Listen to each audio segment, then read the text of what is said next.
미가서 4장 말씀 보겠습니다.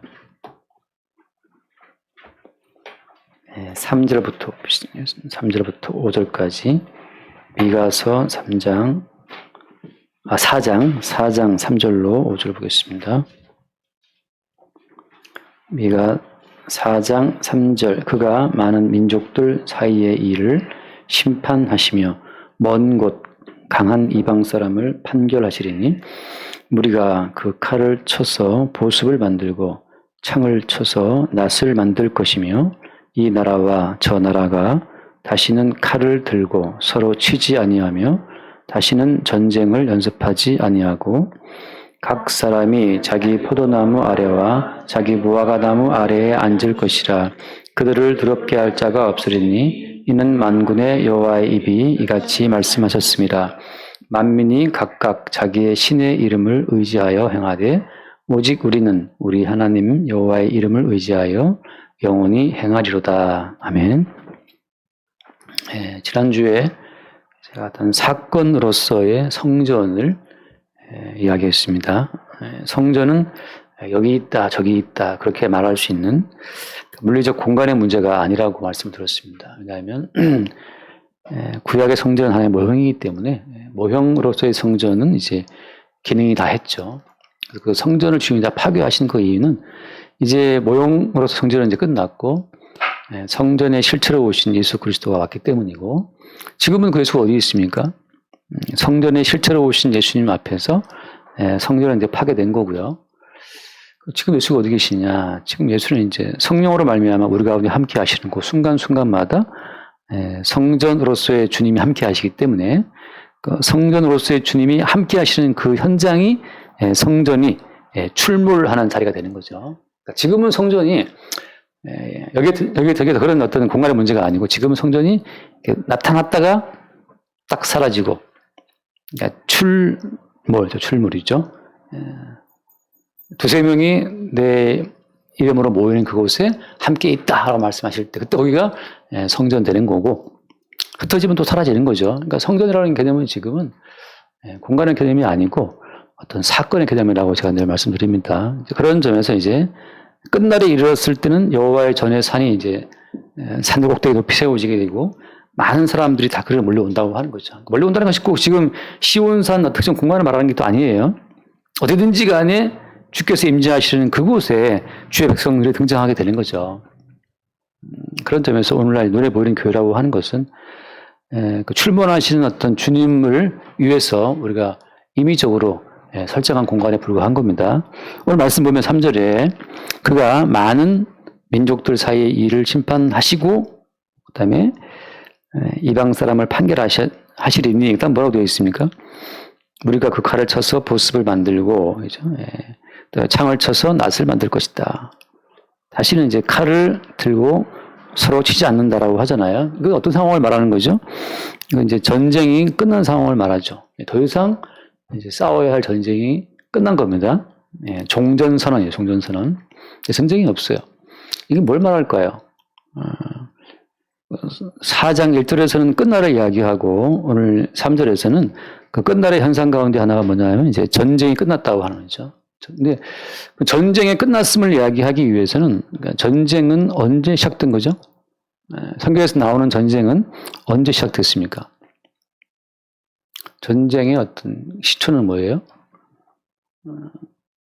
잠깐 말씀 요한계시록 볼까? 요한계시록 17장 말씀 올려봅시다. 요한계시록 17장을 보면 많이 본 적이 있을 거예요. 요한계시록 17장 12장입니다. 요한계시록 12장이죠. 12장 7절. 요한계시록 12장 7절. 하늘에 전쟁이 있으니 미가엘과 그의 사자들이 용과 더불어 싸울세 용과 그의 사자들도 싸우나 이기지 못하여 다시 하늘에서 그들이 있을 곳을 얻지 못한지라. 그다음 볼까요? 큰 용이 내쫓기니 옛뱀 곧 마귀라고도 하고 사탄이라고도 하며 온 천하를 꿰는 자라. 그가 땅으로 내쫓기니 그의 사자들도 그와 함께 내쫓기니라. 그러니까 전쟁이라고 하는 것은 처음에 어디 있냐면 하늘에 있었어요. 하늘에 전쟁이 있으니라고 하잖아요. 하늘에 있는 그 전쟁이 에덴 동산에서 아담과 하와를 미혹하는 양상으로 이게 번져나가는 겁니다. 그래서 좀 더 볼까요? 펴져 있으니까 지금. 예를 들면 이제 10절 볼까요? 계시록 12장 10절. 내가 또 들으니 하늘에 큰 음성이 있어 이르되 이제 우리 하나님의 구원과 능력과 나라와 또 그의 그리스도의 권세가 나타났으니 우리 형제들을 참소하던 자, 곧 우리 하나님 앞에서 밤낮 참소하던 자가 쫓겨났고, 그 다음에 또 우리 형제들이 어린 양의 피와 자기들이 전하는 말씀으로써 그를 이겼으니 그들은 죽기까지 자기들의 생명을 아끼지 아니하였도다. 하늘에 있는 전쟁 가운데 휘말린 자들이 누구냐? 그게 우리 형제들이죠. 자, 그래서 그들은 어떻게 됐습니까? 어린 양의 피와 그 말씀으로 그를 어떻게 이겼다라고 하는 거죠. 그러면 이 전쟁은 지금 무엇이 핵심이냐 하면 어린 양의 피와 그 말씀이 핵심이에요. 어린 양의 피와 말씀으로써 그를 이겼다 말이죠. 일단 땅에서 생성된 그의 형제들, 우리 형제들은 어린 양의 피와 그 말씀으로 이깁니다. 12절. 그러므로 하늘과 그 가운데 거하는 자들은 즐거워하라. 그러나 땅과 바다는 화했을진저 이는 마귀가 자기의 때가 얼마 남지 않은 줄 알므로 크게 분내어 너희에게 내려갔음이라 하더라. 그래서 이제 그 뒤에 보면 나오지만 남자를 낳은 여자가 박해를 받는 상황이 이제 벌어지고 있는 거예요. 자, 지금 일단 넘어가서 일단 전쟁이라고 하는 그 첫 번째 시발점은 하늘에 있다고 하는 하늘 전쟁이 이 땅에서 어떤 양상으로 이렇게 드러나느냐 하면 어떻게 드러나겠습니까? 하늘의 전쟁이 이 땅에서 벌어질 때는 어떠한 양태를 띠고 벌어지겠어요? 그게 에덴 동산에서의 선악과 사건입니다. 그러니까 선악과를 먹어라. 죽지 않고 하나님처럼 될 것이라고 하는 거. 그러니까 마귀가 이 땅에서 벌이는 전쟁이라는 것의 양태라고 하는 것은 선악과 사건이에요. 그래서 그 다음에 이제 창세기 돌아와서 창세기 3장 말씀을 얼른 봅시다. 창세기 3장 15절을 보면 이제 그때부터 이제 전쟁의 양상이 딱 고정이 돼요. 고정. 3장 15절. 창세기 3장 15절. 내가 너로 여자와 원수가 되게 하고 내 후손도 여자의 후손과 원수가 되게 하리니 여자의 후손은 네 머리를 상하게 할 것이요 너는 그의 발꿈치를 상하게 할 것이니라 하시고, 그래서 여자의 후손은 그 뱀 머리를 깨버린다는 거고, 그리고 그 뱀은 여자의 후손의 발꿈치 상하게 한다고 하는 것으로 전쟁이 이제 이 땅에서는 이게 고정, 이런 양태로 전쟁을 흘러간다는 것을 딱 주님이 묶어주신 겁니다. 하늘 전쟁이라는 것은 매우 추상적이기도 우리가 다 감잡을 수 없는데, 하늘 전쟁이 이 땅에서 드러날 양상은 바로 뭐냐 하면 여자의 후손과 뱀과의 대결이라는 양상으로 구체화된다고 하는 거예요. 성경에서 나오는 모든 전쟁이라는 것은 여자의 후손과 관련된 전쟁입니다. 자, 그래서 이제 다시 본문 돌아와서 이제 왔다 갔다 하지만, 그래서 오늘 여기 말씀 4장 돌아와서 이제 칼을 쳐서 보석을 만들고 창을 쳐서 낫을 만들고 할 때 그 전쟁을 보여주는 어떤 다양한 양상들이 이런 이제 무기들인데, 이제 이런 모든 무기들은 이제 어때요? 쓸모가 없는 거예요. 왜 쓸모 없겠어요? 전쟁의 승패가 확정되었고 전쟁의 어떤 이긴 자가 나왔기 때문이죠.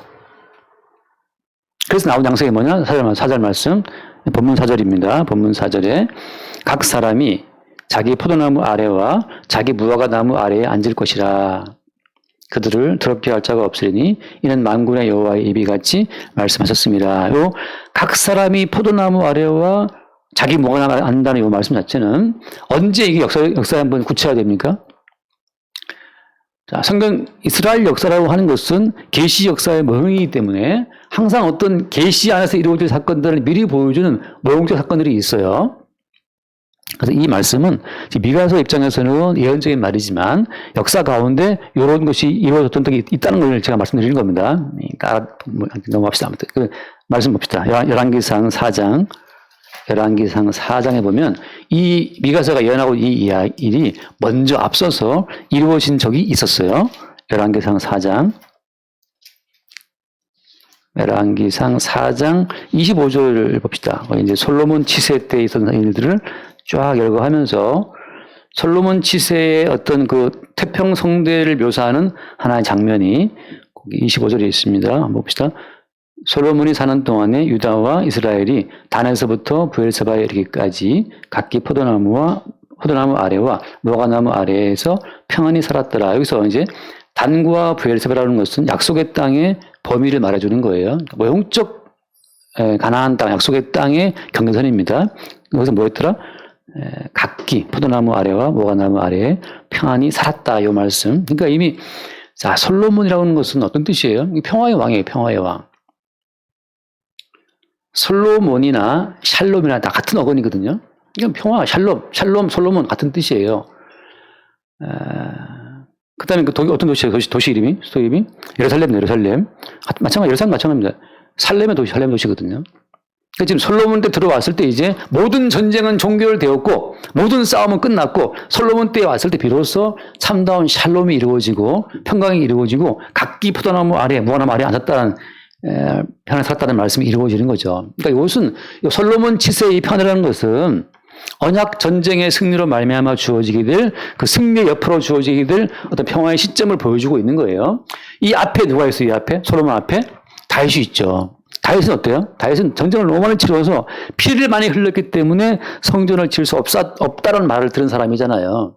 그러니까 이것은 그 앞에 있는 것은 치열한 전쟁, 창과 전쟁을 보여주는 거죠. 다윗이 역사에 등장하게 된 첫 번째부터 골리앗 때려 죽이는 사건이 나오잖아요. 그러니까 여자의 후손이 뭐 한다? 여자의 후손이 뭐 하겠나? 창3장 여자의 후손이 뱀 머리를 상하게 한다는 말씀처럼 다윗이라는 존재는 여자의 후손을 보여주는 모형으로서 골리앗으로 표상되는 그 마귀의 어떤 세력의 머리통을 이제 깨는 것으로 이제 드러난단 말이죠.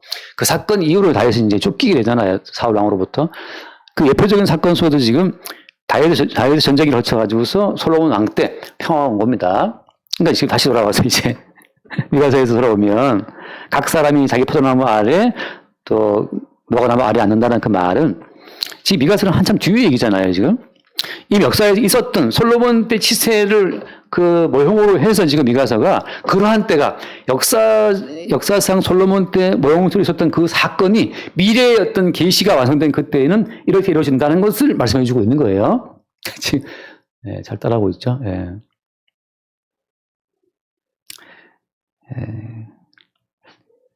대충 하고 싶지만 아무튼 이게 대충 말할 수 있는 본문이 아니기 때문에 지금 조금 가는 거예요. 잘 한번. 그래서 그렇다면 마지막에 이 땅 가운데에서 이 승리를 이루신 분의 실체는 누구예요? 예수님이죠. 어떻게 예수님이 승리했습니까? 다시 한번 말씀 봐요. 골로새서 2장을 얼른 봐요. 골로새서 2장 12절 말씀 보면 골로새 2장 12절 너희가 세례로 그리스도와 함께 장사되고 또 죽은 자들 가운데서 그를 일으키신 하나님의 역사를 믿음으로 말미암아 그 안에서 함께 일으키심을 받았느니라. 여러분 이 말이 얼마나 어려운 말인지 여러분 생각할 수 있어야 돼요. 세례로 그리스도와 함께 장사되고 했잖아요. 그러면 이게 자 장사되었으면 이게 죽은 놈이에요, 산 놈이에요? 다 죽었단 말이죠. 내가 나를 볼 때 나 살아있어. 내가 살아있으니까 나 잘 살아야 돼. 아프지 말고 행복하자. 그 자체는 지금 장사되고라고 하는 이 희한한 이 주의 말씀 앞에서 지금 우리가 벗어나 있는 거거든요. 근데 주님은 우리를 볼 때 너희는 이미 그리스도와 함께 죽었다가 너는 죽었다고 보시는 거예요. 죽었으니까 여러분 죽은 자답게 죽었으니까 죽은 자답게 그냥 막 사세요 대충. 죽은 자가 뭐 그렇게 이렇게 살면 뭐 어떻게 하나님 기뻐하실까? 이렇게 살면 하나님이 싫어하실까? 이렇게 살면 망할까? 이렇게 살면 잘 될까? 죽은 자가 무슨 그런 고민을 해요. 그냥 막 나가라 이 말이죠.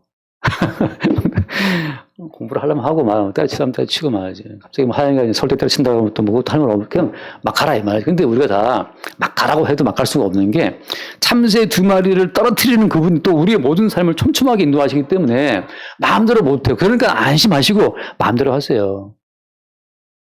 죽은 자니까. 그리고 뭐라고 했습니까? 장사되고, 그 다음에 뭐라고 했어요? 그 안에서 함께 일으키심을 받았다 말이죠.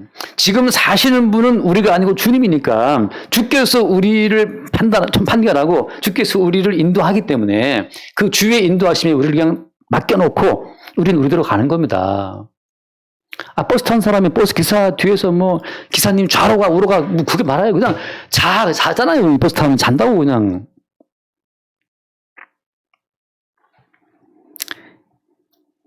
전철을 타면 그냥 자든지 뭐 책을 보든지 그냥 아무 신경을 안 써 가는지에 대해서 그런 것처럼 이미 성도는 죽은 자예요. 우리 인생을 끌고 가는 주권자가 이미 부활하신 주님이라는 사실을 말하고 있는 거죠. 제가 지금 이 말을 미리 하는 이유는 이게 전쟁에서 승리한 그 나라의 백성들의 삶이라고 하는 겁니다. 각기 자기의 포도나무, 자기의 무화과나무 아래에서 어떻게 한다? 평안히 살았더라, 평안히 살았더라. 이미 성도에게는 샬롬이 이루어진 거예요. 왜? 내가 죽었으니까. 아유, 무슨 그러다가 진짜 나사로처럼 거지도 못합니까? 거지가 돼도 나사로는 천사들이 받들어서 올라가는데, 말씀 막 하네, 목사님, 뭐 지금 살만한가 보지. 그런 뜻이 아니고, 그런 뜻이 아니고, 우리는 거지가 되어서 갯바닥에 앉아서 나사로처럼 빌어먹는다 하더라도 천사들이 받들고 있다니까요. 구원받은 어떤 조건 자체를 자본주의 사회의 어떤 삶의 그 결과물로 판단하지 말라 이거죠. 예수님 시대에는 구원받은 자의 어떤 그런 증거, 그런 조건으로 바리새인들의 그 율법적 사회에서의 어떤 삶의 기본을 봤단 말이죠. 구원받은 자라고 거들먹거리는 그 유대인 사회의 가치가 봤을 때 세리와 창기와 강도는 다 나가리예요, 나가리. 다 구원받지 못한 사람들이에요. 그러니까 이 시대의 가치관으로 나의 구원 여부를 판정하지 말라는 거지. 왜 뭐 예수 믿는 사람은 잘 살겠지. 예수 믿는 사람은 이혼하지 않겠지. 예수 믿는 사람은 뭐 다 좋은 데 가겠지, 애들이. 그 헛된 미신, 헛된 미신. 그것 때문에 교회 와서 주님 뭐 이번 또 수능 얼마 안 남았단 말이죠. 각 교회마다 또 수능 시험 앞두고 또 학부모들 또 기도회 시작한단 말이에요. 우리 애들 좋은 데 가게 해달라고. 야, 네 애들이 좋은 데 가서 서울대 가서 하버드 나와가지고 국회의원 됐다고 쳐. 근데 지옥 가는 거 지옥 가는 아들 네가 원하냐? 아니면 비록 네 아들이 거지로 살아도 청자들이 받들어 구원받는 아들 그 삶을 원하겠냔 말이죠. 우리 아들이 예수 믿는 믿음 안에서 구원된 것을 우리가 안다면 인생 끝이에요. 더 이상 뭐 바랄 것도 없어요. 거지로 살아도 말이죠. 당당한 거지.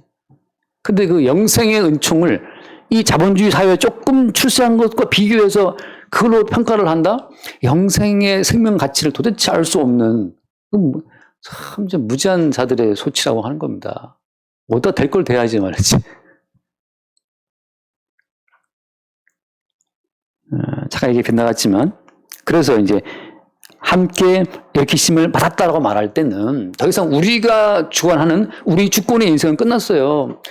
다시 사신 그리스도께서 우리의 머리가 되어서 우리 인생을 통치해 간다는 거죠. 13절.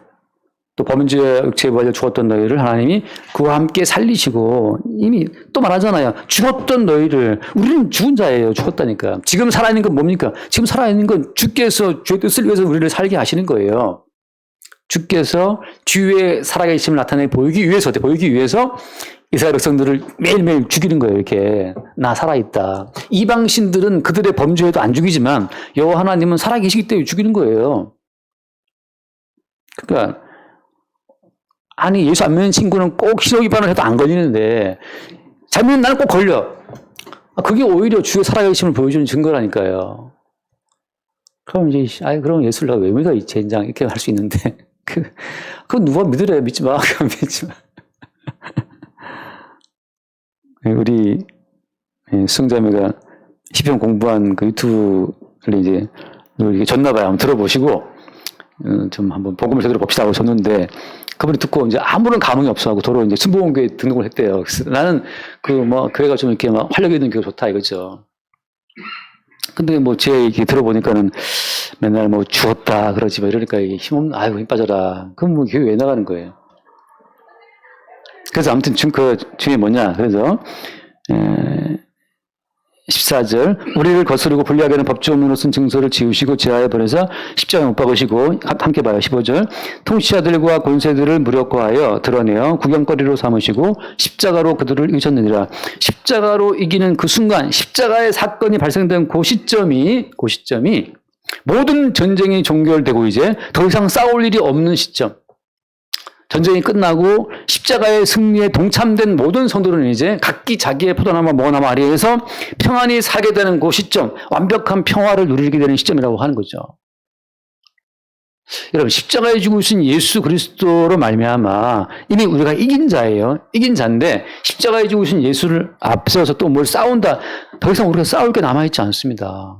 다만 우리의 싸움은 뭐냐? 십자가에서 주님이 이겼다라고 하는 이기신 십자가의 죽으심, 십자가에서 죽으심으로 이기신 예수 그리스도를 나타내고 증거하는 그것이 우리의 이김이라고 하는 거예요. 그래서 아까 요한계시록 12장에 뭐라고 했습니까? 요한계시록 12장에서 다시 한번 읽고 넘어봅시다. 요한계시록 12장 11절 말씀에 보면 요한계시록 12장 11절 또 우리 형제들이 어린 양의 피와 자기들이 전하는 말씀으로써 그를 이겼으니라고 하잖아요. 뭐로 이긴다고요? 어린 양의 피로 이긴다. 왜? 어린 양의 피로써 주님께서 모든 권세와 모든 통치자들과 그 통치자 배후에 숨어있는 모든 어둠의 권세, 뱀의 세력을 승리했기 때문이죠. 지금 우리의 승리라고 하는 것은 그리스도 예수의 이기심을 고백하고 증거하는 것이 우리의 이김이 되는 거지. 달리 우리가 막 절제하고 참고 말이죠. 우리가 말씀을 지켜서 이기는 게 아닌 거예요. 어린 양의 피와 자기들이 증언하는 말씀으로써 증언하는 이야기. 예수께서 이미 이겼다는 거죠. 다윗이 골리앗을 쓰러뜨리면 이긴 거죠. 자, 다시 돌아가서 봅시다. 자, 그렇게 되면 이제 그래서 미가서에서 그 4절 말씀에 각 사람이 자기 포도나무 아래와 자기 무화과나무 아래에 앉을 것이라 그들을 더럽게 할 자가 없으리니 이는 만군의 여호와의 입이 이같이 말씀하셨습니다.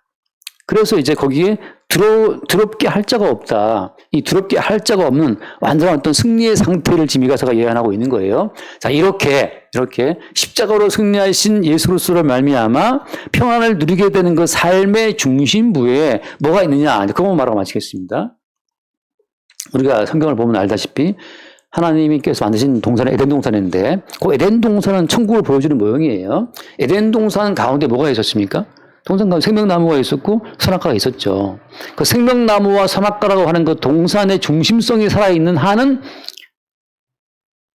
거기는 계속 에덴 동산이고 기쁨의 동산인 거예요. 근데 거기에 뭐가 개입됐습니까? 뱀이 개입해가지고서 에덴 동산의 중심에 있는 생명나무를 훼손했죠. 에덴 동산의 중심성, 생명나무를 손대어서 인간이 그걸 먹게 함으로 말미암아서 에덴의 기쁨은 파괴된 겁니다. 바꿔 말하면 우리가 무엇이 선인지 무엇이 악인지를 판단하는 순간 우리 마음에 기쁨은 없어요. 자, 다시 말해서 그래서 이제 그리스도 예수의 승리로 말미암아 에덴 동산의 중심성이 회복된 천국을 사는 백성의 입장에서는 본인의 지각으로 무엇이 옳은지 그른지를 따질 필요가 없다는 걸 말하고 있어요. 왜 없죠? 예수께서 우리의 모든 의의 근본이시기 때문에 십자가에 죽으신 예수 그리스도께서 이루어 놓으신 그 의 외에 다른 의가 필요 없어요. 그래서 선악과를 먹기 전에 아담과 하와라는 존재는 그냥 먹고 살았죠. 먹고 살았는데 안 부끄러웠어요. 바꿔 말하면 나사로 거지지만 안 부끄러워요. 그게 에덴이란 말이죠. 근데 거기에 마귀가 개입해갖고, 야, 벗고 있는 건 부끄러운 짓이야. 너 자본주의 사회에서 너 집 한 건 없어? 넌 실패한 인간이네. 너 대학 어디 나왔어? 너 지방 나왔어? 넌 실패한 인간이야. 너 얼마 적으면 나왔어? 통장에 얼마 있어? 너 실패했네. 너 노후 자금 될 수 없어. 너 실패했네. 오만 가지 어떤 그 선악적 판단 기준을 갖고 우리의 기쁨, 동산의 중립성을 훼손하죠. 근데 우리가 오직 대처할 유일한 말이 뭐냐? 주님이 십자가로 승리했다는 그 말은 제가 늘 드리는 말씀이에요. 주께서 이렇게 나를 벗고 살게 하시니 나는 벗고 있다. 이게 승리한 자가 평강을 누리는 삶의 양태라는 겁니다. 주께서 나를 있게 하시니 옥에 있는단 말이죠.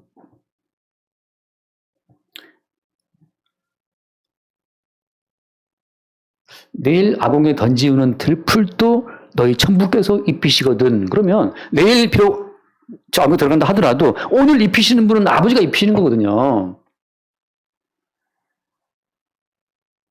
우리 은규가 하도 학교 가기가 싫다고 무슨 밤에 잘 때 막 학교 가기 싫어 막 그랬나 봐요. 은사가 이제 야 오늘 죽을도 모르는 인생인데 뭘 내일 학교 갈 걱정하냐 그렇게 말을 했대요. 근데 은규가 듣고 있다가 그걸 지금 이러라고 하고 있냐? 그걸 이러라고 하냐 했대.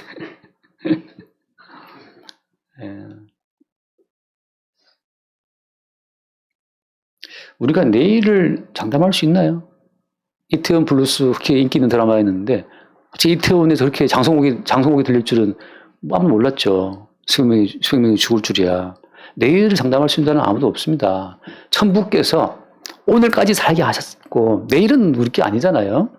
그러니까 그리스도 예수의 승리로 말미암아서 이미 나의 죽음을 확인받고 지금 사는 것은 주님이 오늘 하루 그냥 살게 하신 거라는 사실을 아는 자 입장에서는 내가 지켜야 될 내 목숨, 내가 지켜야 될 내 미래는 없어요. 그것이 나의 선악적 가치를 가지고서 내가 지켜나갈 인생이 없다는 그 사실이 성령 안에서 문득 내게 닥쳐오는 그 순간이 모든 전쟁이 끝나고 에덴의 중심성이 회복된 천국을 누리는 그 순간의 삶이라고 하는 거예요. 그걸 성경에서 뭐라고 표현합니까?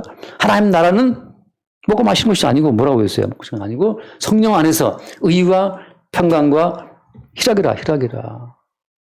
먹고 마시는 거 없는데 무슨 평강이 있어? 무슨 희락이 있어? 성령 안에서 그 순간 출몰, 주의 은혜가 그 순간 나를 압도적으로 나를 붙들 때 그때 우리를 붙드신 성령 안에도 그 하나님 나라를 맛볼 수 있는 거예요. 내가 뭐 기도한다고 천국을 맛보는 게 아닙니다. 기도 많이 하면 마귀 음성 들릴 수 있어요. 기도 많이 하면 뭐 해탈을 했네, 뭐 떠들어도 소용없습니다.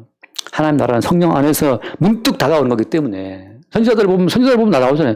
여호와의 영이 문득 그를 붙잡아서 인도에 가시는 거죠. 그래서 이제 이런 것을 우리가 아는 입장에서 이제 5절 말씀 읽겠습니다. 5절 끝에 이런 걸 아는 입장에서 5절 만민이 각각 자기의 신의 이름을 의지하여 행하되 오직 우리는 우리 하나님 여호와의 이름을 의지하여 영원히 행한다. 이러한 계시 가운데에서 장차 이루어질 전쟁의 승리와 전쟁에서 이기신 어린 양의 그 은총으로 주어지게 될 영원한 생명의 나라의 평강 희락을 맛본 자의 입장에서는 무슨 말을 하느냐. 만민이 각각 자기 나름대로 신이 있잖아요. 자부적인 돈이 신이고 말이죠. 예능한 사람들은 무슨 이거 예능 감 따라도 예능 감이 신이고 다 각자 다 신이 있지만 마음에서도 있고 다 있잖아요. 다 있지만 십자가로 승리하신 예수 그리스도의 영을 받은 자들은 우리 하나님 여호와의 이름을 의지하여 영원히 행한다는 고백처럼 그래서 예수의 이름 안에 있는 그 모든 생명의 세계를 사모한다고 하는 거죠. 우리가 뭘 사모합니까? 그래서 이런 말씀을 대하면서 우리가 싸워야 될 모든 싸움이 사실 이제 끝났어요. 그러니까는 요한계시록에 나와 있는 거 각 교회마다 이기는 자에겐 이런 일을 이기는 자는 이런 일을 이기는 있는데 그 이기는 자는 자기 자신이 뭘 해서 이기는 자가 아니에요. 그리스도 예수의 이김 안에 있음을 확인하는 자들이 다 이기는 자들입니다. 내가 싸우는 것이 아니고 그리스도 예수의 그 이김에 그냥 동참될 뿐이죠. 다윗이 골리앗 때려 죽였으면 이긴 거잖아요. 나머지 모든 군사들은 다윗의 승리에 참여함으로 말미암아서 그 승리의 기쁨을 누리는 것뿐이에요. 우리 모든 성도들은 내가 견디고 참고 뭐 절제하고 말씀을 지키고 한 내 본인이 어떤 승리의 요건을 구성하는 것이 아니고 이미 그리스도 예수가 이루어 놓으신 승리의 요건을 그리스도 예수의 이름으로 누리는 어떤 그의 백성일 뿐인 거예요. 그렇게 우리의 모든 삶이 여기 있는 말씀처럼 이미 승리하신 그리스도 예수의 그 은총 안에서 그 회복된 동산의 핵심처럼 장차 다가올 천국의 그 기쁨을 성령 안에서 미리 맛보고 누리는 그런 과정을 통해서 영원히 우리가 주의 이름을 의지한다고 하는 거. 심지어 나의 이성이 나에게 심각한 의심을 막 심어준다 하더라도 그것도 믿을 것이 없는 거예요. 내가 의심하거나 말거나 버스 앉아갖고 내가 기사를 의심하거나 말거나 그냥 버스가 가는 것처럼 말이죠. 내가 예수를 의심하거나 말거나 주님께서 우리를 끌고 간다는 그 사실을 믿는 것이 그게 믿음이에요. 나의 믿음과 상관없이 주의 뜻은 이루어진다는 그 사실을 믿는 거죠. 내가 설령 지옥 간다? 상관없어요. 주님께서 확정하신 뜻대로 가는 거니까. 내가 막 애쓴다고 해서 지옥 갈 내가 갑자기 천국으로 가는 게 아니에요. 내가 어떻게든 간에 주의 확정된 뜻은 그대로 이루어진다는 사실을 믿는 그 믿음 안에서 우리는 그 담대함과 그 평강을 누릴 수 있는 거죠. 그렇게 우리의 삶 가운데 이미 그리스도 예수 안에서 전쟁이 종결되었음을 매 순간 확인받는 은혜가 있기를 바랍니다. 기도하겠습니다. 주님 감사합니다.